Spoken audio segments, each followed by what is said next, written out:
Bu test savollaridan 90% o'quvchilar o'ta olmayapti. Faqat to'g'riga harakat belgisi.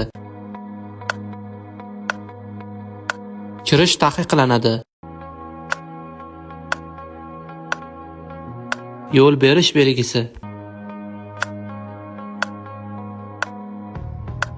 Asosiy yo'l. To'xtash taqiqlanadi. To'xtab turish taqiqlanadi. Bir tomonlama yo'l belgisi. Harakatlanish taqiqlanadi. Quvib o'tish taqiqlanadi. Bolalar belgisi. Yuqori tezlik cheklangan. Asosiy yo'l oxiri. Aylanma harakat.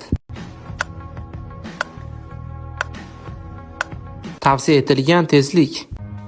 Bu belgini nomini bilsangiz kommentariyada yozib qoldiring va birinchi urinishdayoq prava imtihonidan o'tmoqchi bo'lsangiz onlayn kurslarimizda o'qishingiz mumkin. To'liq ma'lumot olish uchun kommentariyada plyus qoldiring.